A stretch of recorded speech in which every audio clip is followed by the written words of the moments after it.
Cultural cricket লিগে প্রদর্শনী ম্যাচে জয়ী হলো দিনহাটা প্রেস ক্লাব। শনিবার সন্ধ্যায় শহরের বোর্ডিং পাড়ার মাঠে এই টুর্নামেন্টে দিনহাটা প্রেস ক্লাব মুখোমুখি হয় আয়োজকদের সাথে। টসে দিনহাটা প্রেস ক্লাব জয়ী হয়ে আয়োজক দলকে প্রথমে ব্যাট করতে ডাকে। আয়োজক দল প্রথমে ব্যাট করতে নেমে 96 রান করে। পাল্টা ব্যাট করতে নেমে দিনহাটা প্রেস ক্লাব নির্ধারিত ওভারে জয়ের জন্য 97 রান তুলে জয়ী হয়। এদিন এই খেলাকে ঘিরে মাঠে ক্রিকেট প্রেমীদের উপস্থিতি উৎসাহ ছিল যথেষ্ট।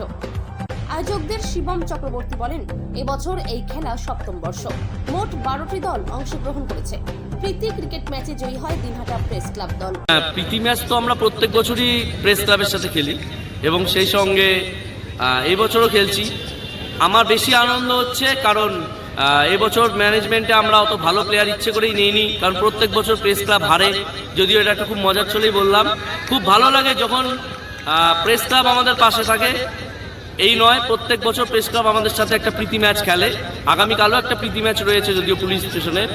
তবে সবচেয়ে বেশি ভালো লাগে যখন সারা দিন পরিশ্রমের পর আমাদের প্রেস ক্লাবের সকল দাদারা, সকল সাংবাদিক বন্ধুরা এখানে এসে বাচ্চাদের মতন করেই মাঠে সকলের সাথে আনন্দ করে। সত্যিই তো ভালো লাগে, সারাদিনের কাজের পর যে মানুষগুলো এত ক্লান্ত হয়ে আসে তাদেরকে একটু আনন্দ দিতে পেরে আমরা ধন্যবাদ জানাচ্ছি। কি নাও? আমার নাম শিবম চক্রবর্তী, আমাদের committee cultural cricket league committee.